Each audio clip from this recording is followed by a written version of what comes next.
இந்த டேங்க் என்ன டேங்க்னு சொல்லி நிறைய பேர் இந்த வீடியோ பார்க்கும்போதே கண்டுபிடிச்சிருப்பீங்க. நம்மளோட கொய் பாண்ட் தாங்க இந்த கொய் பாண்ட். ஸோ இந்த கொய் பாண்டுக்கு இப்போ என்ன ஆச்சு அப்படின்னு கேட்டிங்கன்னா, இதில் கொய் ஃபிஷஸே ஒன்றுமே அன்ஃபார்ச்சுனேட்டாக இல்லை, எல்லாமே இறந்துடுச்சு.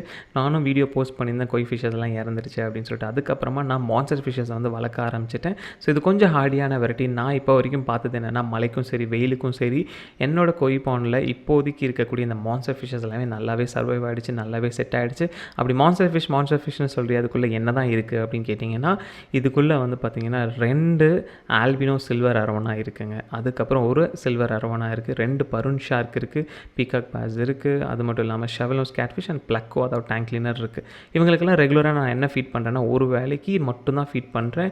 எய்தர் சிக்கன் ஹார்ட் இல்லைனா ப்ரான்ஸுங்க. அப்புறம் மந்த்லி ஒன்ஸ் ஆர் ட்வைஸ் வந்து பார்த்திங்கன்னா லைவ் ஃபிஷ்ஷை வந்து நான் ஃபீட் பண்ணுறேன். கிட்டத்தட்ட ஒரு 30 to 40 number of gold fishes நான் ஃபீட் பண்ணுறேன். இப்படி தான் நம்மளோட டேங்க் இருக்குது. இதை பற்றின ரெகுலரான அப்டேட் இனி நம்ம சேனலில் வரும். மறக்காமல் வீடியோ பாருங்கள். தேங்க்யூ.